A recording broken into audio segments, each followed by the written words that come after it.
ये भी मुश्किल से इसका किराया कह चुके का मेरा जी जानता है। ये रोज जो तंग कर रहा 30 की स्पीड से चलता है, 4-5 धोने से दाग नहीं लगा तो ड्राई क्लीन करा दो इसको। ड्राई क्लीन करा के एकदम तैयार, बोला बिल्कुल रेडी है, तैयार है सारा। और ये कांग्रेस की हालत है, ACB भेज दो, मुकदमा दर्ज करा दो। यह क्या हो गया? अशोक गहलोत को क्या हो गया? ऐसा तो नहीं था 98 से 3 और 8 से 13 का कार्यकाल। अब मुफ्त रेवड़ियाँ बांट रहे हैं राजस्थान के अंदर, क्या हो जाएगा बताओ मुझे? कुछ नहीं होने वाला। और करना है गहलोत जी तो छात्र संघ चुनाव की घोषणा क्यों नहीं कर रहे हो आप?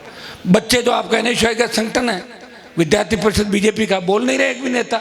एक हनुमान बेनीवाल छात्र संघों के चुनाव कराने की बात इसलिए करता है कि छात्र संघ का अध्यक्ष था, वो किसान के बेटों को आगे बढ़ाना चाहता है। वो चाहता है कि सेकंड पीढ़ी के मेरे छोटे भाई बच्चे आगे बढ़ के बड़े नेता बने, बेबाक नेता बने और संघर्षशील नेता बने। इसलिए चुनाव होने चाहिए। एक व्यक्ति लड़ रहा है राजस्थान के अंदर, आप देखते हो सारी बातें। जब जयपुर की रैली के अंदर बारिश होती है बच्चों के, तो मैं भी 2.5 घंटे उन बच्चों के साथ भीगता हूं। ऐसे भीगते हैं नेता कोई? एक ही व्यक्ति है जिसके साथ बैठोगे तो नेता की फीलिंग नहीं आएगी, ऐसी फीलिंग आएगी ये तो हमारा भाई है, ये हमारा परिवार है, ये हमारा बेटा है। ऐसी फीलिंग हर व्यक्ति को आती है, हर जाति को आती है। कोई रोता हो मेरे घर पे आता है, वो हंसता हुआ मेरे घर से जाता है। कभी मैंने मना नहीं किया। मेरी दुख तकलीफ कभी आपने थोड़ी देखी? 25 साल से मैं किन दुख तकलीफों के दौर से गुजरा। मेरे समाज के उन माफियाओं से लड़ा, मेरे समाज के उन बड़े घरानों से लड़ा जिन्होंने समाज का सुपड़ा साफ करने की कोशिश की, अंधेरे में रखा, हार्डकोर अपराधियों से लड़ा, गरीबी से लड़ा। संसाधन नहीं मेरे पास, संसाधन होते तो एक रथ की जगह 15 रथ लेके आता। अभी ये भी मुश्किल से इसका किराया कह चुके का मेरा जी जानता है। ये रोज जो तंग कर रहा 30 की स्पीड से चलता है, 4-5 खड़े कर दे, इसी को घुमा रहा हूँ, तू चला के मैं आ रहा हूँ, कई जगह आ रहा नहीं आ रहा। बहुत बड़ी विकट परिस्थिति है। BJP ने 15-20 हेलीकॉप्टर बुक कराए, कांग्रेस के पास पूरी व्यवस्था है। मैं तो हेलीकॉप्टर का जुगाड़ ही नहीं हो पा रहा। 18 में बड़ी मुश्किल से 7-8-10 दिन हाथ आया था हेलीकॉप्टर। कहने को तो लोग कहते हैं कि हनुमान जी कैसे घूम रहे हैं। अरे हनुमान जी के पिताजी विधायक थे भाई, कोई यूं ही नहीं थे। हनुमान जी अच्छी स्कूल में पढ़े हैं, कॉलेज में पढ़े हैं, विश्वविद्यालय के अंदर हैं, लेकिन काजल की कोठरी में रहते हो कोई दाग नहीं लगा मेरे ऊपर। तभी तो अमित शाह और मोदी से लड़ रहा हूँ। कोई लड़के दिखा दे, ED CBI आ जाएगी, और इधर आ जाएगी ED CBI, कुछ नहीं मिलेगा उनको, वापिस चली जाएगी खाली हाथ ED CBI। और गहलोत की पुलिस और ACB वापिस चली जाएगी कि जो मैं हूँ आपके सामने हूँ, मेरी कथनी और करनी के अंदर अंतर नहीं। इसलिए ईश्वर की कृपा मेरे ऊपर है, इसलिए भगवान ने मुझे आपके बीच भेजा है कि जाओ 36 कौम की सेवा करो, इन सब को लेके इस हर जाति का विधायक बनाओ, हर जाति का मंत्री बना के इनको एकजुट करके राजस्थान के अंदर राज स्थापित करो। इसलिए मैं बाली कर ये आह्वान करने के लिए आया हूँ। मैं ये कह रहा हूँ कि मैं तुम्हारे साथ खड़ा हूँ। राजस्थान के नौजवान नेताओं को तैयार हो जाना चाहिए। हमारे साथ तो कोई खड़ा नहीं था। अगर हम पीछे और देखें, सिवाय जनता का हमारे पास क्या है? जनता है, नेता तो सब मारने में तुले। लेकिन अगर कोई नया नेता तैयार होना चाहता है तो उसके पीछे हनुमान खड़ा है। कहते हैं पीछे कौन खड़ा है?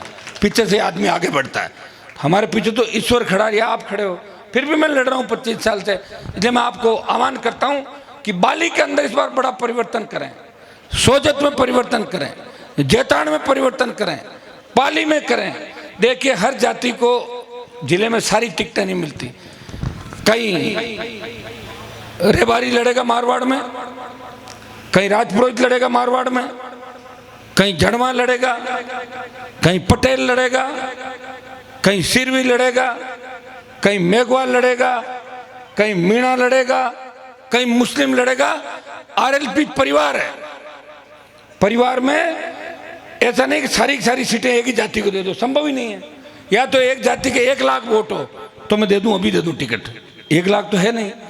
40,000, 30,000, 35,000, जब तक दूसरी जाति उससे नहीं जुड़ जाती, 35, 30, 70 नहीं हो जाते, तब तक जीत नहीं होती। और राजनीति के अंदर जिताऊ और टिकाऊ दोनों चीज चाहिए। भाषण अलग होता है, जिताऊ टिकाऊ की अलग बात।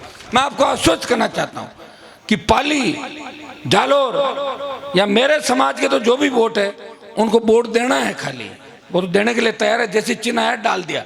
कैंडिडेट दूल्हे तो अलग अलग समाजों को बनाऊंगा मैं, तैयार हो जाओ। कौन कौन होंगे सारी बातें कर लेंगे। और मैं तो ये भी कहना चाहता हूँ, कई लोग मुझे फ़ोन कर रहे हैं कि भाई साहब 4 दिन रुक जाओ। मैं कि 4 दिन बाद कहीं हुई कि नहीं मारो नाम चाले पैनल में। मैं कि तुम्हारा कभी पैनल में नहीं चलेगा। अगर तुमने मेरे से कांटेक्ट कर लिया ना तो पैनल से बाहर हो तुम। अगर अंदर होते तो मेरे से बात ही नहीं करते। तो मैंने कहा पहले ही आ जाओ ना, क्यों परेशान हो रहे हो, फालतू में किराया भाड़ा दिल्ली में देना पड़ रहा, धक्के खा रहे हो, पेट खराब हो जाएगा होटल की रोटियां खा के। टाइम पे आओ, लोगों की सेवा के अंदर। वोट तो लोग देखें, पार्टी के टिकट से थोड़ी जीतते हैं सारे, टिकट तो 200 देगी पार्टियां, तो जीत जाएंगे क्या? पब्लिक वोट देती है। और उसका उदाहरण मैं खड़ा हूँ कि जिस बीजेपी को नागौर में खड़ा किया मेरे पिताजी ने, पहले व्यक्ति थे समाज से, बीजेपी ने मुझे धोखा दिया, वसुंधरा ने सताया, तंग किया, उसी बीजेपी की ये स्थिति कर दी कि नागौर लोकसभा की सीट छुड़ा दी और पीछे पीछे भाग रही भारतीय जनता पार्टी देश के अंदर, और कांग्रेस भी पीछे पीछे।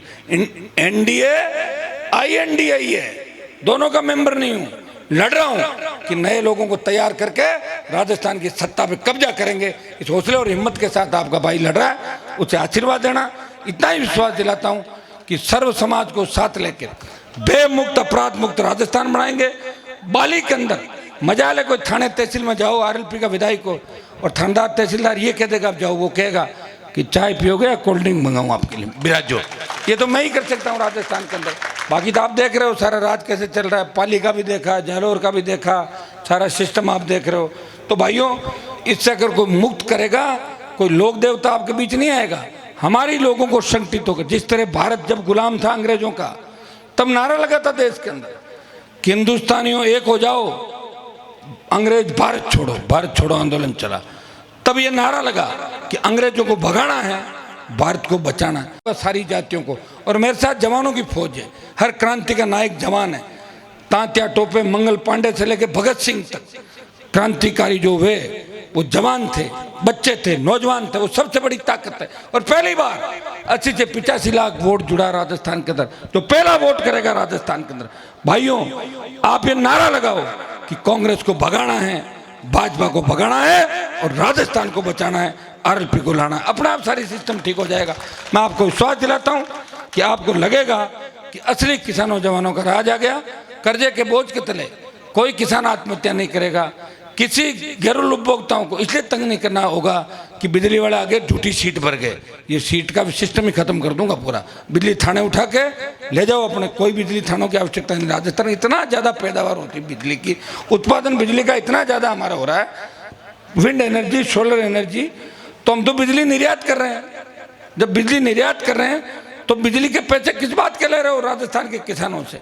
तो भाइयों, जितनी आपकी पीड़ा, टोल दे रहे हो सड़क पे, 100 रुपये डीजल पेट्रोल के दे रहे हो, क्या हिसाब किताब नहीं मांगोगे सरकार से जब आएगी? जब जो सरकारी तंत्र होता है उसको देखो, एक MLA बनता है, MP बनता है, पहली बार फॉर्म भरता है, उसकी प्रॉपर्टी कितनी होती है, और 2-3 बार जब बन जाता है तब देखो अपना विस्तार हो। काई से बड़ा बताओ मुझे?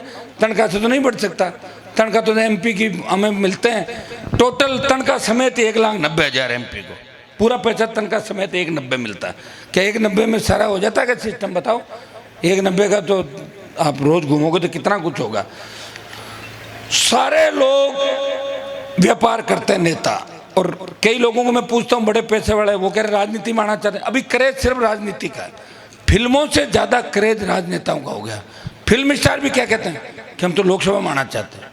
लोकसभा के अंदर कई फिल्म स्टार बैठी देखता हूँ, कई लड़के भी है, कई लड़कियां भी स्टार है। आती कम है, लेकिन जब आती है तो सारे पीछे हो लेते हैं, वो आ गई, वो आ गई, वो ऐसे भागते हैं। होता उनका क्रेज है। लेकिन नेताओं का देश में सबसे बड़ा क्रेज है।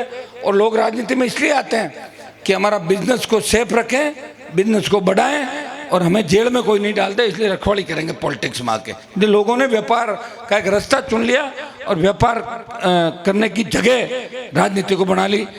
आपको सबको धन्यवाद। आगे भी मेरे कार्यक्रम है, मैं विश्वास दिलाता हूँ हम सब मिलकर नए राजस्थान का निर्माण करेंगे। बाली के अंदर अगली बार मेरे पर्यवेक्षक आएंगे और चुनाव के अंदर दोबारा वोट की अपील करने आपके बीच आऊँगा। और अब की बार आऊँगा तब हेलीकॉप्टर से आपके बीच आऊँगा, ये भी विश्वास दिला के जा रहा हूँ। बहुत बहुत